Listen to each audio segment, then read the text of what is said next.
అనంతపురం జిల్లా కళ్యాణదుర్గం మండలంలో నిర్వహించిన ఇంటింటికి కూటమి ప్రభుత్వం కార్యక్రమానికి ప్రజల నుంచి విశేష స్పందన లభించింది. ముద్దినాయనపల్లి, తూర్పు కోడిపల్లి గ్రామాల్లో ఎమ్మెల్యే అమిలినేని సురేంద్రబాబు పర్యటించి సంక్షేమ అభివృద్ధి కార్యక్రమాలపై ప్రజలతో నేరుగా మాట్లాడారు. ముద్దినాయనపల్లిలో గత 7 ఏళ్లుగా ఓవర్ హెడ్ ట్యాంకులను శుభ్రపరచలేదని గ్రామస్తులు ఫిర్యాదు చేయగా వెంటనే చర్యలు తీసుకోవాలని అధికారులకు ఎమ్మెల్యే సూచించారు. జిల్లా పరిషత్ ఉన్నత పాఠశాలలో ఎస్ఆర్సి ట్రస్ట్ సౌజన్యంతో ఎమ్మెల్యే విద్యా చక్రం పథకం కింద విద్యార్థులకు ఉచిత సైకిళ్లు పంపిణీ చేశారు.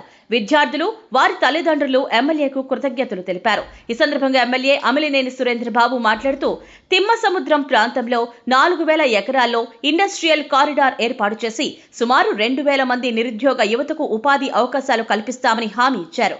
గ్రామీణ ప్రాంతాల్లో రహదారులు, సీసీ రోడ్లు, ఇతర మౌలిక వసతుల అభివృద్ధికి ప్రాధాన్యం ఇస్తామని తెలిపారు.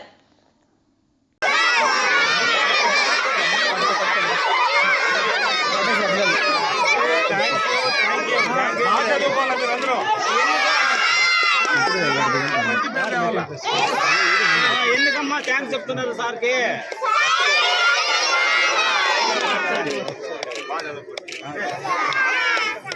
అందరికీ నమస్కారం.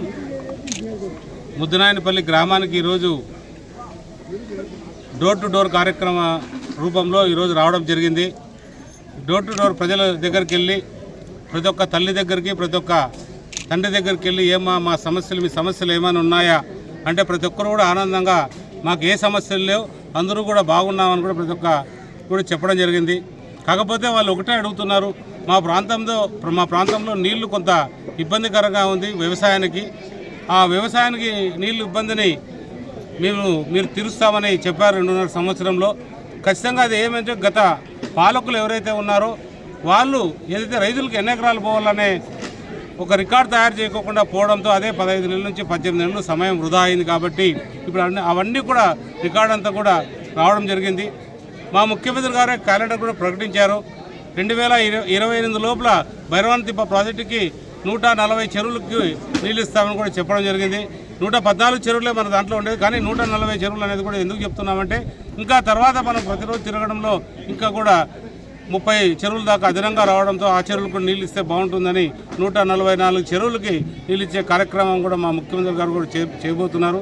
రాబోయే 2-3 నెలల్లో మన ముఖ్యమంత్రి గారు కూడా మన ప్రాంతానికి వచ్చినప్పుడు దీని గురించి ప్రత్యేకంగా మాట్లాడతారు. దీని గురించి ప్రత్యేకమైన సమాచారం కూడా ఇక్కడున్న ప్రాంత ప్రజలకు, రైతులకు కూడా అందించే విధంగా కూడా చెప్తారు. ఎందుకంటే క్యాలెండర్ ప్రకటించడం అంటే చిన్న విషయం కాదు. ఇంతకుముందు జాబ్ క్యాలెండర్ ప్రకటించేవాళ్ళు, కానీ ఇప్పుడు రిజర్వాయరు లేదా ఎప్పుడు పూర్తి చేస్తామని క్యాలెండర్ ప్రకటించారంటే చాలా గొప్ప విషయం. ఎందుకంటే నీళ్లు అత్యవసరం మన ప్రాంతానికి. మిగిలిన ప్రాంతాలు వేరు, కానీ కళ్యాణదుర్గం ప్రాంతానికి చాలా అత్యవసరం. ఎందుకంటే గడిచిన ఎన్నో ఏళ్ళ నుంచి కాంగ్రెస్ ప్రభుత్వం పరిపాలన చేసింది. అలాగే మన ప్రభుత్వం వచ్చింది, మళ్ళీ వైఎస్ఆర్ ప్రభుత్వం వచ్చింది, తర్వాత మన ప్రభుత్వం వచ్చింది. కాబట్టి మన ప్రభుత్వంలో ఇప్పుడు వ్యవసాయానికి సంబంధించిన నీళ్ళన్నీ కూడా ప్రతి గ్రామానికి వచ్చే విధంగా రూపకల్పన చేయడంతో ఈరోజు మన గ్రామాలన్నీ కూడా సస్యశ్యామలు కాబోతున్నాయి. ఎందుకంటే హార్టికల్చర్ హబ్గా మన ప్రాంతం దేశంలోనే ప్రసిద్ధిగాంచిన ప్రాంతంగా కూడా చెప్పుకుంటున్నాం. అలాంటి ప్రాంతాన్ని రైతులకి నీళ్ళు ఇవ్వగలిగితే ఇక్కడ బంగారు పంటలు పండిస్తారు. ఎందుకంటే ఉన్నది ఉన్నట్టు చెప్పడం మా సంస్కారం కాబట్టి ఉన్న విషయాన్ని ఖచ్చితంగా చెప్పగలుగుతున్నాం. ఇలాంటి కార్యక్రమాలు మా ముఖ్యమంత్రి గారు వల్లనే, అలాగే పవన్ కళ్యాణ్ గారు, అలాగే లోకేష్ బాబు గారు, నరేంద్ర మోడీ గారి సహకారంతో మన రాష్ట్ర మొత్తం సంక్షేమం కావచ్చు, అలాగే అభివృద్ధి కార్యక్రమాలు కావచ్చు, అన్ని రకాలు కూడా అభివృద్ధి చెందుతూ ముందుకెళ్తుంది. అందులో భాగంగా ఈరోజు ముద్దినాయనపల్లికి వచ్చి ఈరోజు మన పిల్లలు ఎవరైతే ఉన్నారో 9వ తరగతి, 10వ తరగతి, ఇంటర్మీడియట్ విద్యార్థులు ఎవరైతే ఉన్నారో మనకి చాలా దూర ప్రాంతాలు అంటే స్కూల్ ఒక చోటు ఉంటే గ్రామాలు 3 కిలోమీటర్లు 2 కిలోమీటర్లు ఉండడం జరిగింది.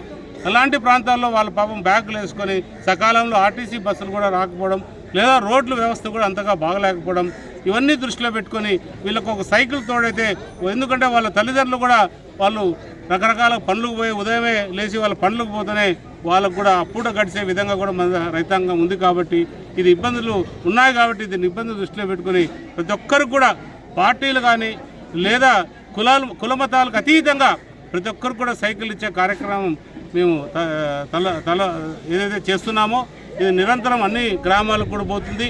అన్ని గవర్నమెంట్ స్కూల్లో ప్రతి ఒక్క విద్యార్థులకు అందే విధంగా కూడా చూస్తామని తెలియజేస్తున్నాం.